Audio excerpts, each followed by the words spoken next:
Judicial reforms,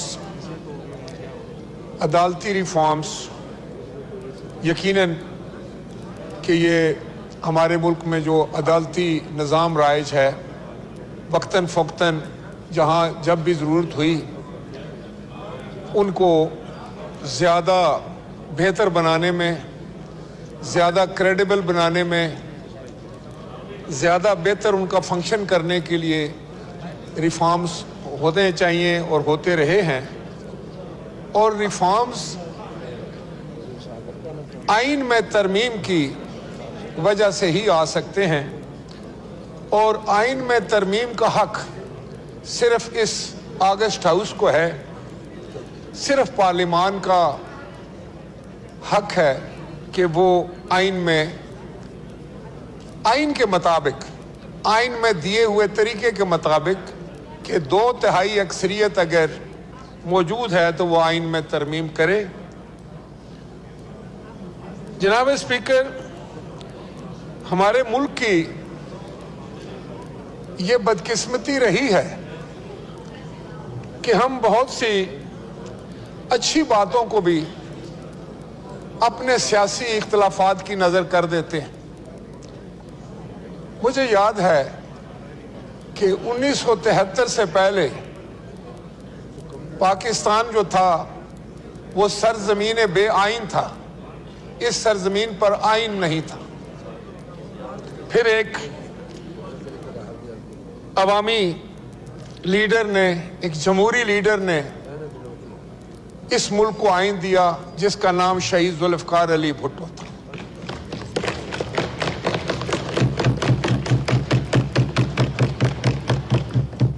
यहां बात मैं रिकॉर्ड पे रखना चाहूंगा कि उस वक्त की असेंबली में शहीद जुल्फ़िकार अली भुट्टो को 2/3 से ज्यादा अक्सरियत हासिल थी,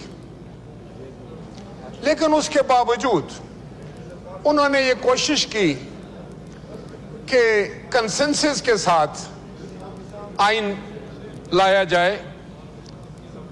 और मैं जहां शहीद जुल्फ़िकार अली भुट्टो साहब को खराजे तहसीन और अकीदत पेश करता हूं, वहां उस वक्त के मेंबरान असेंबली को भी, उस वक्त की अपोजिशन को भी, जिन्होंने इत्फाक राय से 1973 के आइन को पास किया। और पहली दफा पाकिस्तान को एक आइन मिला, एक मुतफ़िका आइन मिला, एक ऐसा आइन मिला जिस पर तमाम मुकातबे फ़िक्र के लोगों को मुकम्मल इत्फाक था। ये यकीनन एक बड़ा मुआज़ा था। उस वक्त भी बड़ी पोलराइजेशन थी, बड़ी डिवीजन थी सोसाइटी में, सियासी तौर पर भी बड़े मामलात उलझे हुए थे।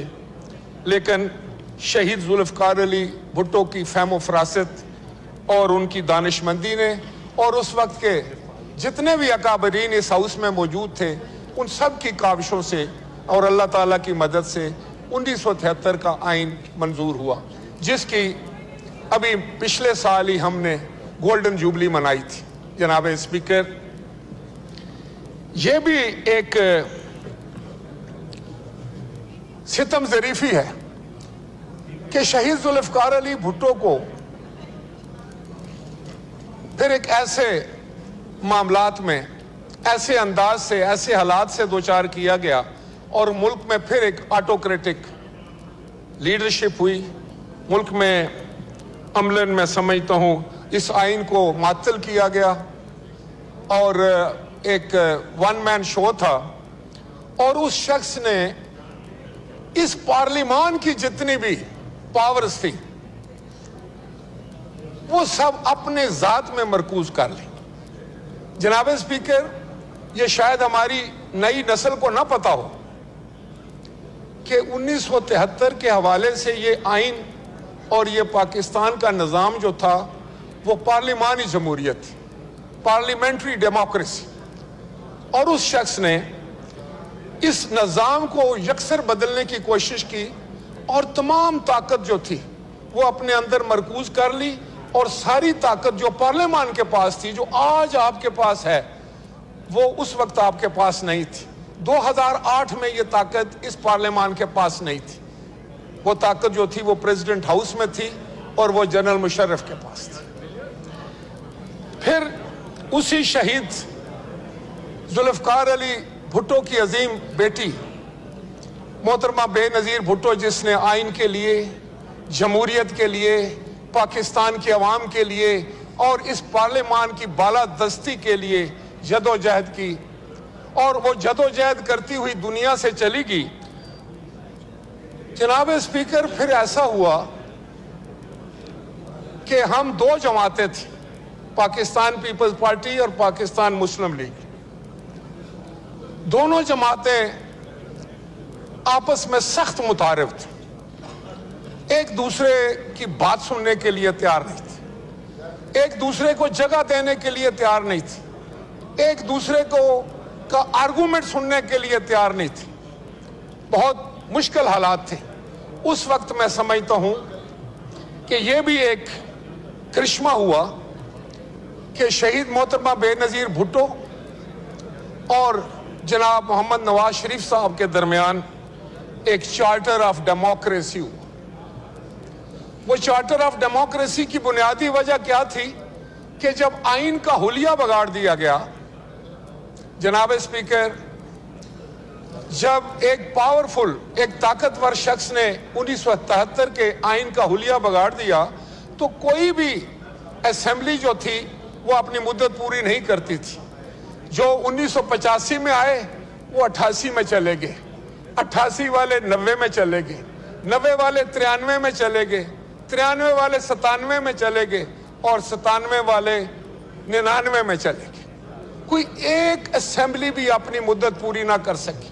गोया पाकिस्तान के अवाम में जब भी जैसे भी इलेक्शन हुए, पाकिस्तान के अवाम के मैंडेट का मजाक उड़ाया गया और एक ताकतवर शख्स या कुछ ताकतवर अशखास जो थे, उन्होंने अपनी मर्जी के साथ मामलात को चलाने की कोशिश की और आइन बुनियादी तौर पर ना होने के बराबर था या उसका हुलिया बिगड़ चुका था। फिर क्या होता है? फिर 2008 आता है। 2008 में पाकिस्तान पीपल्स पार्टी जो है वो इस मुल्क में हुकूमत बनाती। बड़ी थिन मेजॉरिटी थी, लेकिन जैसे कि उसका क्रेडिट मैं जनाब आसिफ अली जरदारी साहब को दूंगा, जिनको आज भी हम मफामत का बादशाह कहते हैं, जिनमें अल्लाह ताला ने ये सलाहियत रखी है कि वो तमाम लोगों को साथ लेकर चल सकते हैं, वो कंसेंसस बना सकते हैं। और उन्होंने सबसे पहला जो काम किया वो ये था कि जो ताकत, जो पावर्स इस हाउस की, पार्लियामान की, उस ताकतवर शख्स जनरल मुशर्रफ ने सलब कर ली थी, गसब कर ली थी, अपने अंदर मरकूज कर ली थी। उन्होंने वॉलंटरली तौर पर यह कहा, जनाब आसिफ अली जरदारी साहब ने खुद, उनको किसी ने नहीं कहा, उन्होंने खुद ये कहा कि मैं चाहूंगा कि पार्लियामान वो सारी पावर जो है वो वापस ले ले, और वो पार्लियामान को हम मुख्तदिर करना चाहते हैं।